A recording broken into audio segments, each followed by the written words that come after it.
Welcome to the M1 podcast, set up to provide features and stories up and down and in and around the M1. Relax and listen. If you enjoy, please share and like.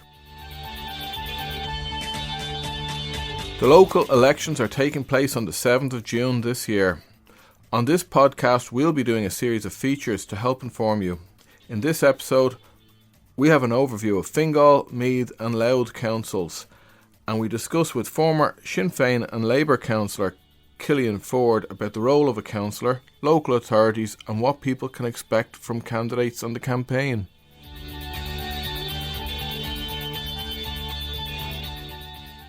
So this year is a local elections year. Once every 5 years they come. I'm joined by Killian Forde, who was a councillor for the Dublin City Council. 2004 to 2011, Killian. That's right. Yeah. 7 years of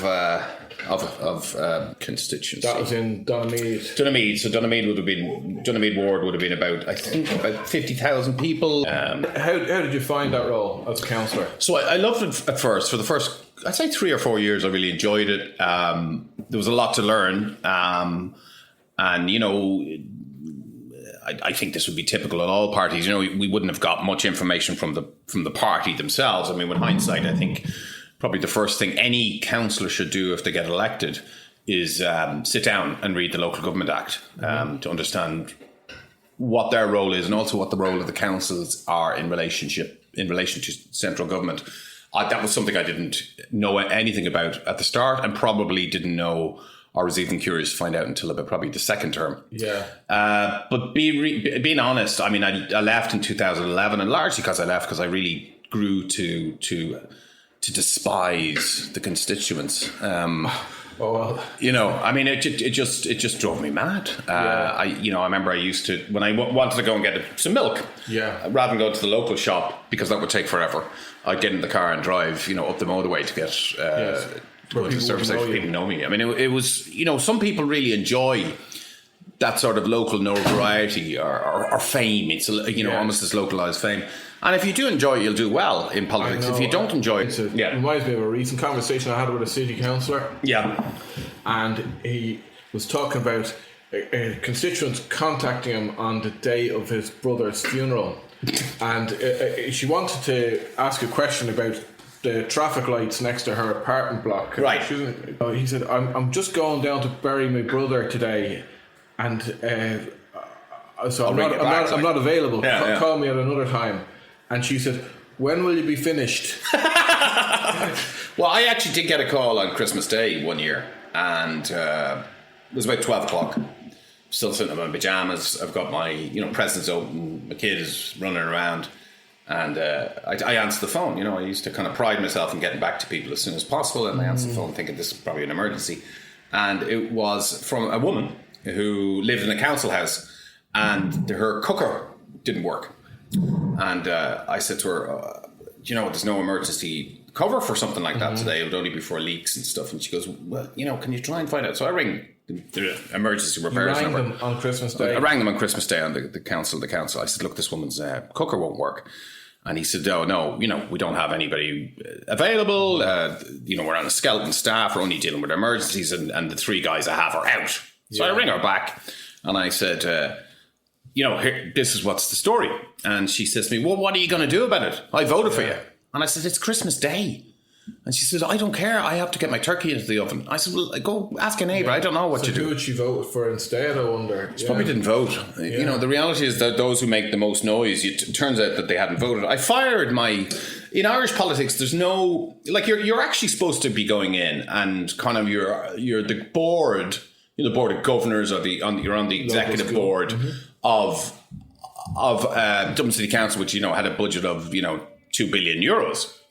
And but really what you do is that you're a conduit between the constituent and the state. Okay. I mean, it was rare that you dealt with issues that had anything to do with your statutory role as a board member of Dublin City Council. And, it was stuff like medical cards, buses. Every year there's this rigmarole over bus allocation places for school kids, and all these problems that you kind of constantly dealt with on on an ongoing basis were structural problems with the services. Yes. Many of them had nothing to do with money. A lot of issues had been created and will continue to be created because systems went online solely, and computer says no. And so you're kind of a fall guy. You're like a complaints officer. And people could go to the Citizen Information Centre. Yes, far better. That stuff. Yeah.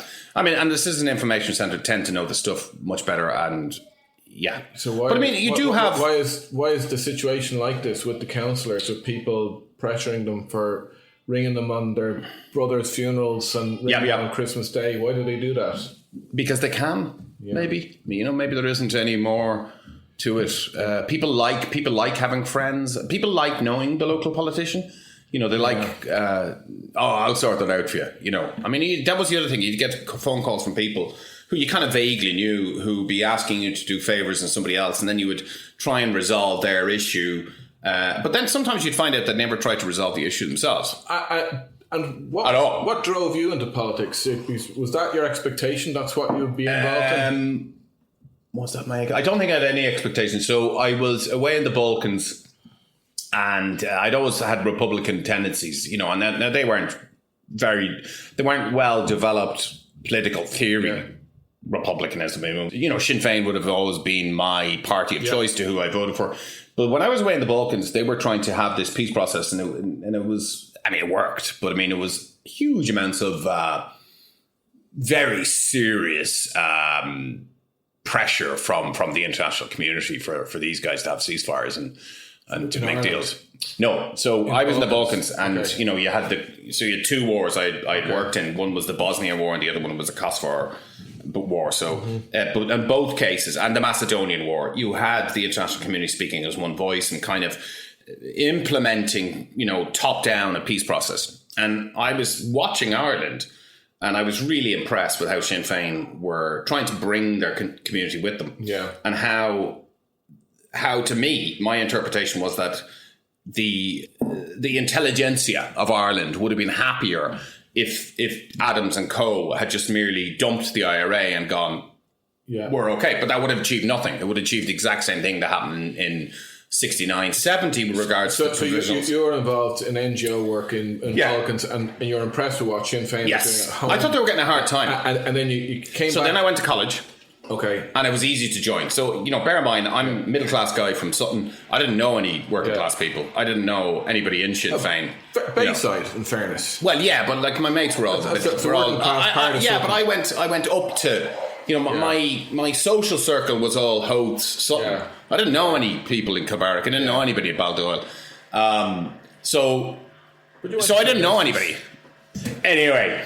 So that was it. So when I was in college, I was in the Freshers Week in Trinity, and I'm like, I'll sign up to that. Yeah. So I signed up for that, and that was the first eureka moment I had, right? So I'm thinking, I go into the first meeting, and they're going on about the swampies and the trots and, this meeting. Yeah. And see all these students obsessed with two people I didn't have, two common. That was a Sinn Féin common. It was a Sinn Féin common in Trinity. I stayed with them for about 3 months. Yeah. And didn't do much except for complained about, how irrelevant they were. Yeah. And then I joined Larry O'Toole's campaign. So he was running. Larry O'Toole was a councillor up in Artane, and he was running in the next election in I think the 2002 general. He had a good level of support, didn't he? Yeah, and I loved it. Loved working on elections. Really fantastic. I just found the fun. I found the numbers really impressive. The canvassing, the kind of the science of trying to. I think our target was something like 6,000 votes. Was where were we going to get 6,000 votes from? And we were tracking people. Yeah, I really found that interesting to do. So. That was your involvement before getting elected, and then then you were a councillor, and you saw what it was like. So Gareth, you've ran in two separate local elections. How did you get involved? Yeah, well, how did I get involved politically? Yeah. I was 15 years of age. The Gormanston College episode of the podcast where I was a boarder, the first half of that year we were discussing about writing letters to people, and I was writing letters to girls who I'd met in the Gaeltacht the previous year, and that was all very nice. February 1991, the Gulf War started, and I got involved politically then. Prior to that, I would admit that I was probably fairly politically minded as a young person. Where did that come from? Like your parents, friends? I had an older brother who was in young Fine Gael, and I probably would have followed him, but I also, as in the last episode, I was kind of switching off education. I was having problems. And so I got involved in the campaign against the Gulf War, and I met. Who run that? I met the militant and Claire Daly. Yeah. And from that, I was then writing letters to Claire Daly, and she was writing back. And what was Claire at that point? Was she was a full timer for what was called the militant. Okay, which was part of Labour. Before they got kicked off. Just before they left Labour, and Claire at that stage had been expelled from the Labour Party. Okay. And she was a full timer with militant to organise various campaigns, and I'd write a letter, she'd write a letter, then we made the connection. So I canvassed in the 1991 local elections. For her? For Joe Higgins. Joe Higgins was elected at that time. Yeah. And so I stayed involved in that for a good number of years, right up to 2009. Now that they became what party? Socialist Party. Okay, Socialist Party, right. And by 2009, I was probably a bit burnt out, tired of that. And the whole perspective was the revolution's coming. Yeah, exactly. And as my dad said, like, communism and socialism is collapsing all around the world, and which bloody idiot goes and becomes a communist? So that's what happened. But the Socialist Party had a reasonable degree of success. I mean, okay, it was largely because of Joe Higgins' articulation and Joe has a lot of really good attributes. And I would say there was probably hope for that kind of party around 2011 for him to actually lead what was the far left and become a substantial force. But if you look at TDs like Joan Collins, Claire Daly, and Joe and Paul Murphy, they were all in the same party, and Mick Barry, they're all in the same party, but now they're split into 4 different ways. But in any case, so I dropped out, but still political. And 2014, I stood as an independent. Oh yeah. Why? Well, I'm not sure. The things in the local area in Balbriggan, grind my gears. They really did. Yeah. So I wanted to do certain things in the area, whether it was in relation to housing or amenities. To advocate better for people. I figure I'd be a good councillor. I like the idea of the role. Like, when did you announce? When did you know you're running? Who did you talk to? How did you make that decision? Because it involves time and money. 10 months before. 10 months and money. So put aside some money. Did everybody say, oh yeah? Or did anybody go, that's a waste of time? It was complete indifference, So you really have to go hard, and you need momentum. You need people around you to mount a decent campaign. So, So let's discuss broadly pressure that councillors might be under in terms of those Christmas Day phone calls and whatnot, and that kind of nonsense. And you kind of got to wonder, people maybe wonder, who would be a councillor? Wow. Well, we've kind of given you an insight into that as to what kind of people get involved or do put themselves forward.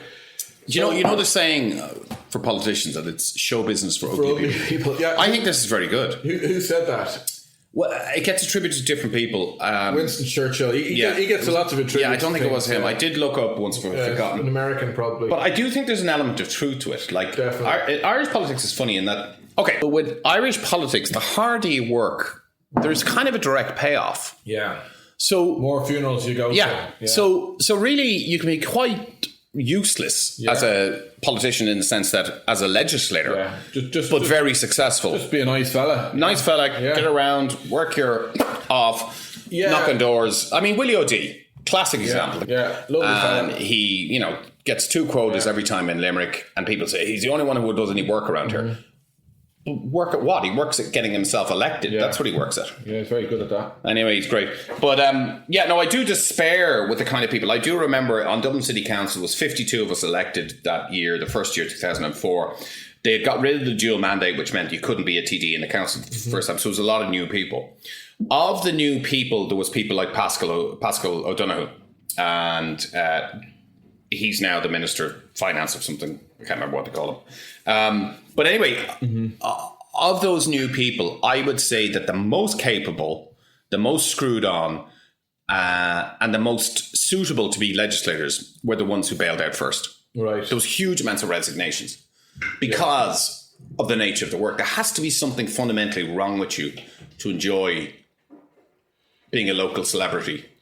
Housing is a big issue that local authorities deal with. Yeah. They have housing departments. Yeah. People, if they want to get a council house, they have to go to the local council. If they want to get their place improved on the council, they might want to go to their local councillor. Yeah.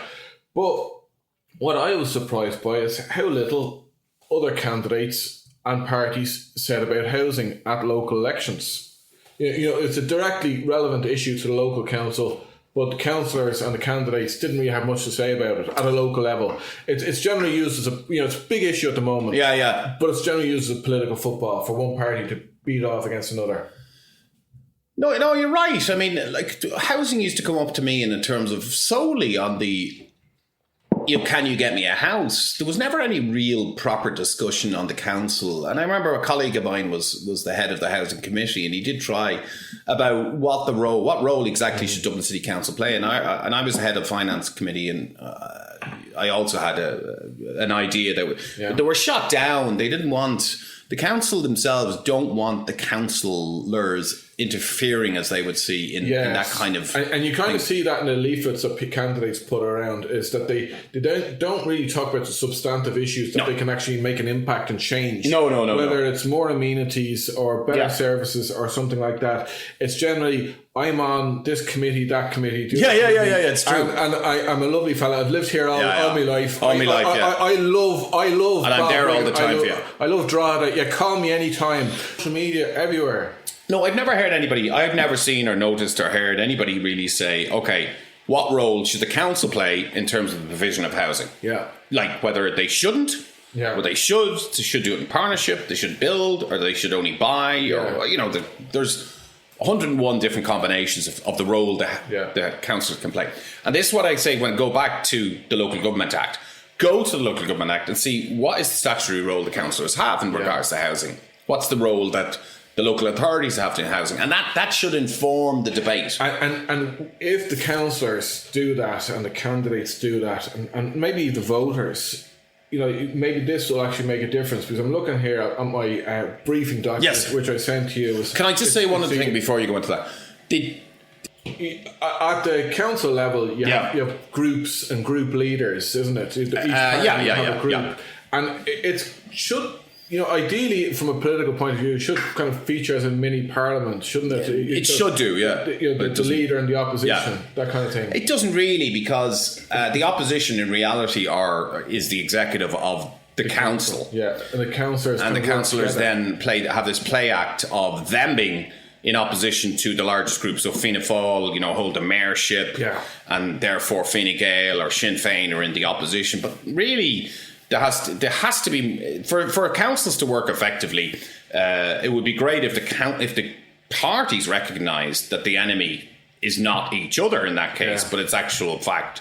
It's the bureaucracy. So, you could have more meetings. I mean, this is something we try to push for within Dublin City Council, where we'd have more meetings with the group leaders to discuss common approaches to problems. Like, for instance, nobody is really objecting from an ideological or political point of view that the council should build more houses.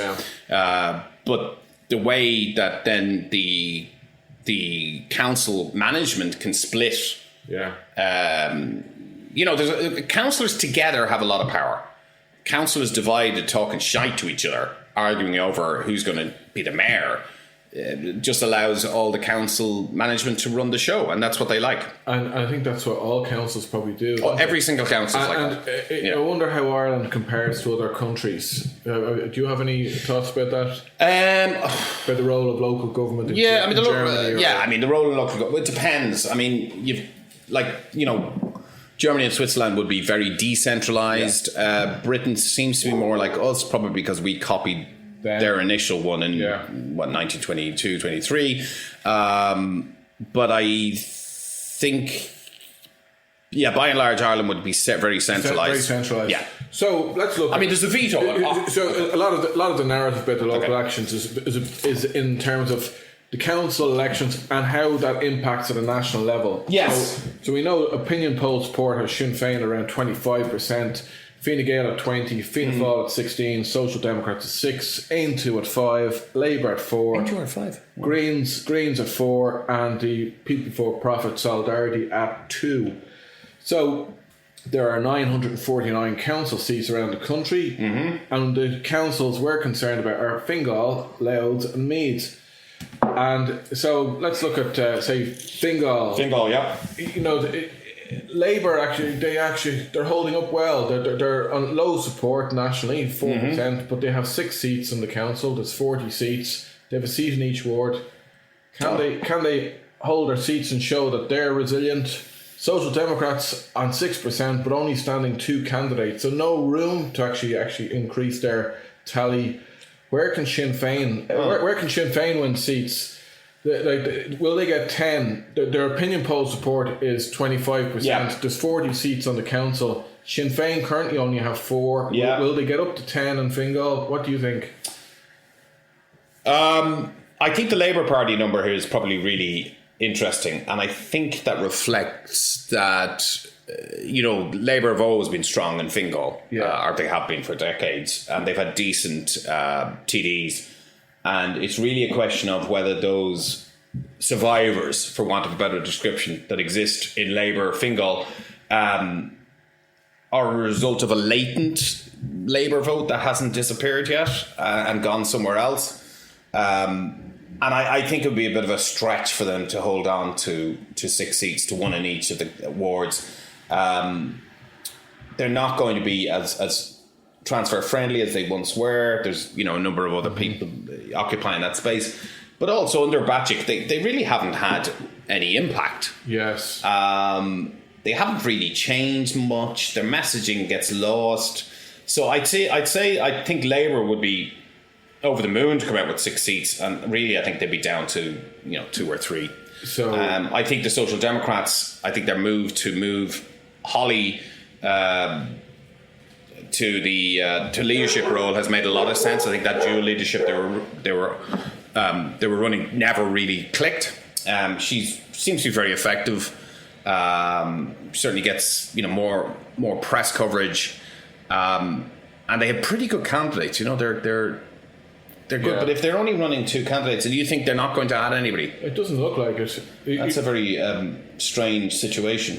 Who was their general election candidate? No one in Swords. In Dublin North. Seats. Do you know? Paul Mulville was the candidate in the general election. He's a councillor in Donabate, so they'll be hoping to keep his seat. Yeah, so you'd have to see gains for Sinn Féin for sure. People Before Profit. They have a seat in Mulhuddard, I think. They have an active branch, I think, out in the North County. And then I think the Independents. Who's the Independent there? So there's 6 Independents. 6 Independents. Yeah. So you'd have to think that the Independents. I mean, look, the reality is that the last general election. At the last local election, Sinn Féin did terribly. But bear in mind, not only did they do terribly, but within 8 months later, they did brilliantly. Yeah. So you've got a really, really volatile and promiscuous electorate at the moment, and probably have had since the Labour surge in whatever that was under Gilmore. Yeah. So all those voters who voted Labour and were absolutely let down have swung around. So where is the surge going to this time? Well, I think Sinn Féin are going to gain, but I also think that there's a danger from my perspective and from your perspective, because I think we both feel the same about this, that some of that surge will end up with some of the, with the far right candidates. Yeah, and if it doesn't happen in June, I can't think when it could happen. And to my knowledge, there doesn't seem to be a far right candidate in Fingal anywhere. There you go, Gareth. So maybe you could stand. Yeah, I could do that. Louth County Council, I think, does have the Irish Freedom Party active in Drogheda. So I guess we'll watch to see what happens there. Louth has 29 seats. Fine Gael have 5 seats. So what's that? 1/5 of the tally. Sinn Fein have 7 seats. Again, last time Sinn Fein had a bad election, but 7 seats. 7 seats is impressive. Yeah, the 29. Good number. Fianna Fáil also have 7, which is a good number. And Labour have 3. Greens have 1. Independents have 6. So you'd have to see some losses there for Fianna Fáil. I think Jed Nash being a local TD should help shore up what Labour have. He's effective TD locally, so you'd have to hope that they might hold on to the 3 seats. And I mean, if Sinn Féin now are on 7, they'd be looking at getting 2 seats. A second seat. Now, a second seat's always hard to get. Yes. So they may well such a risk, isn't it? Yeah. Candidates fight against each other, don't they? Well, in Sinn Féin, in fairness, they don't really get into that. They give you, they're very strict about how you do it. So it's not like, Fianna Fáil. But Fianna Fáil, you see making losses. Sinn Féin holding their own, maybe gaining 1. Labour holding the Greens. I just don't know. I mean, I have no idea. The Greens had a surge last time. Nationally, yeah. Yeah, tide is probably going out on them this time. But if there's no losses, then the question is, who do they go to? I mean, Independents, Social Democrats, you'd think must be able to pick up a seat in somewhere like Drogheda. It's a large Dublin urban population. Migrants from Dublin, put it. I think they're standing a candidate in Louth, but I'm not sure where. It could be RD or it could be Dundroda. I'm not sure. Yeah, and you would think that Fine Gael, they must be able to hold on to 5 seats. I mean, it's their TD Fergus O'Dowd is resigning, so he's resigning as well. I wonder how that is reflected in the local organisation. It could be reflected, but also would make it certainly increases the incentive for each of the candidates to put in a good campaign, because you would have to think that whoever's the strongest candidate from those, whether it's in Dundalk or Drogheda, will make a good case for running in the general. And Meath has a big council as well. It's 40 seats. Fianna Fáil and Fine Gael both have 12 seats, so that's very strong. Meath is a fascinating area, really, for Sinn Féin.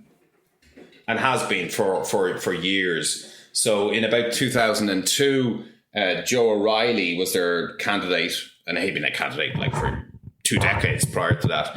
And he was in a seat that Sinn Féin thought they could win, and they kind of have just fallen apart incrementally and slowly in Meath on each election, whereby now they're down to 3 seats out of 40, which is fairly miserable, to be honest.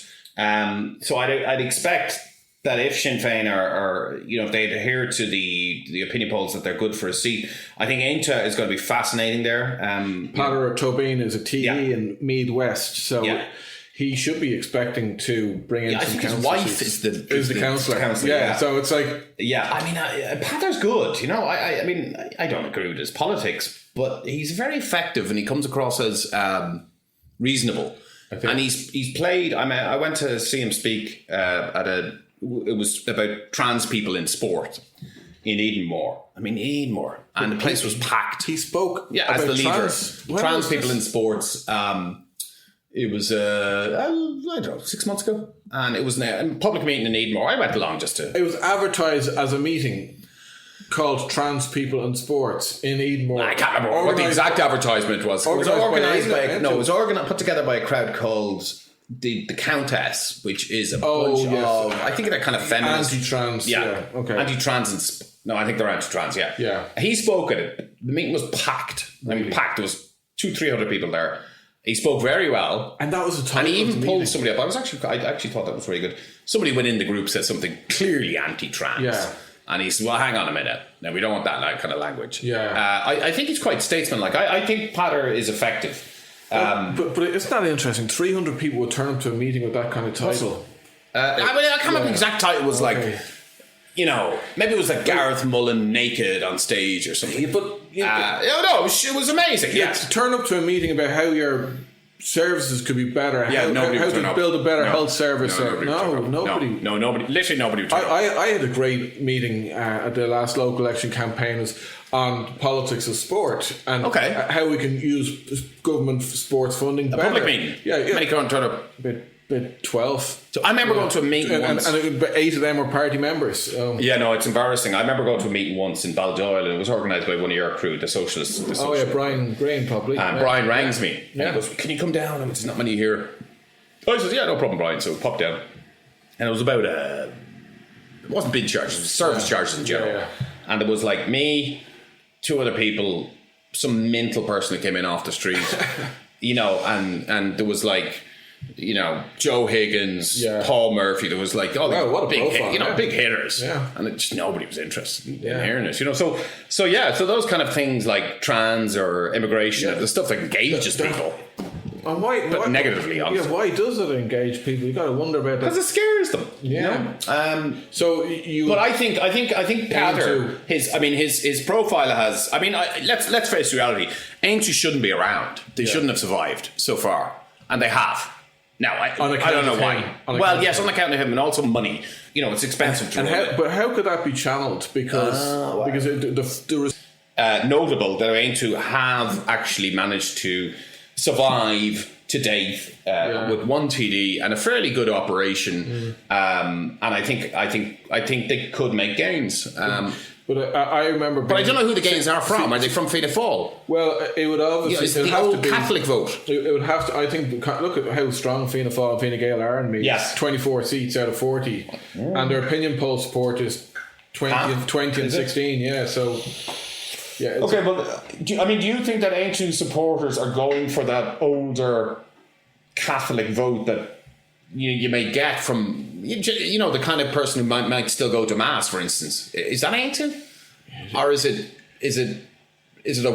wider than that? Yeah, it's hard to know, isn't it? But because it's a party that was set up on the basis of the abortion issue, which is kind of. It's a concern for people who are in that circumstance, and everyone has an opinion about abortion, but is it enough to form a whole political party around? And so it's kind of moved off into. I think the way Pater Tobin likes to position himself is as a conservative, social conservative, but economic left. Okay. And I think that, and there are interesting parallels in Germany. There's a split off from the left party in Germany. What's her name? SAG, and she's up about 10-15% now, and Der Linke is on about 5%. And her positioning is anti-immigration but pro-worker. So, but Pater Tobin and Aintree.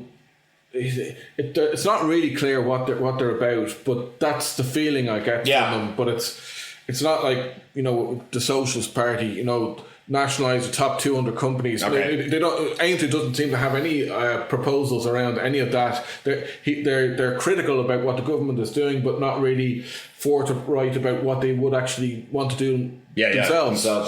Yeah, and then you have 10 independents there. That's quite a chunk of independence. It's really where are they coming from and where are they going. Independence, sometimes you can have an independent who's just like running on a very narrow ticket of I'm from Navan, vote for me for Navan, and that wouldn't be that unusual. So you would have to think that Fianna Fáil and Fine Gael are going to lose seats there. You'd have to assume that Sinn Féin will more than double the seats in Meath itself. Into whether they can bring in somebody else, so they would double. Yeah, just going back to the opinion poll. Okay, Sinn Féin support has dropped down to 25%, and from 35%. Roughly, sure. Isn't it? But in the last local elections, they only won 75 seats. So if you look at there's 950 seats, 949 seats around the country. If you're getting 25% of that, you're talking about over 250 seats. Yeah. So it's a big ask to go from 75 to 250. Yeah, they probably don't have enough candidates anyway. To run that many. Their candidate selection in terms of numbers has to be super important, and they have to be careful not to over-egg it. They made a mistake. Well, they didn't really make a mistake. And vet candidates. Yeah, I mean, it's going to be hard. It's going to be close to impossible if you're running 300 candidates. So we've done a broad overview of the 3 council areas. So it'd be really interesting to see if there's any feedback to this in terms of people's thoughts about what they expect from their local council, what are the priority issues, what their hopes are for their area. What do you think? Yeah, I mean, Ireland's population's obviously changed a lot over the years. Yeah. And aim to is a certain reaction to that in what they're doing. And that certainly wasn't clear in their original formation when it was all about abortion, but now it's more about anti-immigration. Yeah. But they're kind of almost the respectable face of immigration skepticism, let's call it, with the Irish Freedom Party being the more unacceptable face. I mean, I think one of the problems with this election, from a media perspective, is there will be a disproportionate amount of coverage, whether that's on social media, on TV, or in the newspapers, on these candidates, of which there's only probably one who I would say has the brains not to come across as a complete and utter lunatic. I can't remember his name, he's down in Tipperary, but he's impressive. But the other ones, they're really lame. But, they don't need to be good. They just need to get elected, and then and they'll get better. Some parties have made efforts to kind of recruit candidates from diverse backgrounds. Yeah. Fine Gael, Fianna Fáil have both got councillors in Mulhuddard and Navan from African and Asian backgrounds. Is it something to be built on? It's a funny one. We did some work in Sinn Féin. I mean, I was the quality officer for years in Dublin. We did some research into whether people of a certain skin colour would vote for people of a certain skin colour. Right. Not really. So essentially, if you're sticking up a candidate who's Nigerian, because there's a lot of Africans, so say for instance you decided, you're a party manager and you're going, right, we've got a slate up in Balbriggan, there's quite a big population of Africans there, let's put up a Nigerian guy, because we've got, your man, we'll ask him to run. From the optics it looks great, but the reality is that just because you're from Somalia, you don't have any you can't generalise. No, but we kind of generalise. We kind of go, they're African. They'll vote for each other. They don't. The a Nigerian person may vote for a Nigerian person more likely, but a person from Somalia won't. The person from Benin won't. A person from they're different countries. They're just in the same way we kind of go immigrants. Actually, some Poles got elected on the last election, but again, no evidence that they received a higher vote from the Polish community, who, by the way, didn't vote. The analysis we did was that of those entitled, I mean, at the time, I think there was 100,000 Poles who were entitled to vote here. And we figured, I can't remember how we did it, I really can't. But we figured the turnout for the Poles who could vote in the local elections was about 3%. Wow. For a variety of different reasons. One, they didn't know. Two, there was nothing in their language. And three, they hadn't registered. Registration. People don't register to vote. And it's actually very easy. I just re-registered myself. It's got easier to do it after. It used to be a little bit confusing. Yeah, so you can do it online now. Voter.ie. It takes 2 seconds. Yeah, literally, I think it takes 30 seconds. And that's something that people should just spread around. But you're right. No, I mean, I think most of the parties get the idea of it's useful to have diverse voices, but they then tend to be used in a kind of tokenistic way. And I mean, even Sinn Féin did it. We had this guy from somewhere out West Dublin. Can't recall his name. But I think the issue for parties is they've got to do more between elections to build up their membership and their capacity.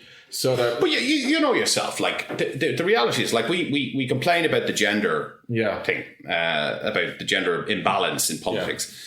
The brutal reality, and I say this as a single father, the brutal reality is that if you're the primary caregiver in a family unit, you cannot be an effective local politician in Ireland. You can't do both. You can't be the primary care and do it. It can't be done. It's not possible because there's so many events that happen during the evening that you have to go to if you want to be responsible. Yeah, could you bring your child along? Yeah, it's just not possible to do it. So meetings and pubs. So if we want a better a better system in place, you need to address that.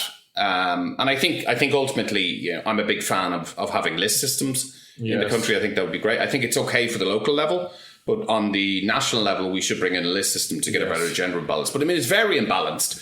And also you have a system whereby the media, like, so when I joined Sinn Fein, I would have been one of the few councillors, myself and Mary Lou. But I mean, in Dublin, we were the only two non-working class people. Yeah. And there was a media bias towards me because I sound the right kind of person to be on radio. Yeah. Than that's why I'm having on this podcast. Because I have a nice middle class accent. Yeah, it's great, yeah. And RTE like that. I'll be watching the figures for this podcast over the next few weeks to see how because and where you have a lovely voice. But but it's an important point. Like so when we talk about, we because diverse isn't just, it can't be just diversity of look. Yeah. Right. It's diversity of thought and diversity of experience. Different ideas. Yeah. Different thoughts. You can get.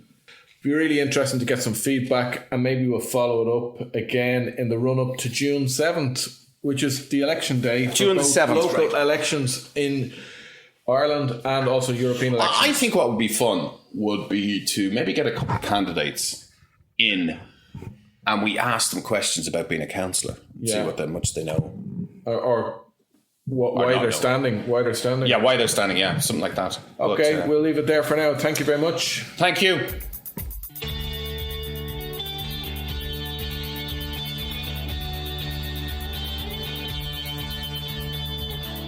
So while there is great apathy, it's up to all of us to become more informed and become more engaged, because your vote can make the difference. I hope this episode was a helpful overview, and in upcoming episodes Killian and I will be doing ward profiles to drill down further into what is going on at the local level and how that's going to make a bigger difference at the national level. Stay with us for episodes coming up, where we'll be looking at topics of interest for those of you who are up and down and in and around the M1. I'm Garrett Mullen, and this is the M1 podcast, and thank you to David West for sound and editing.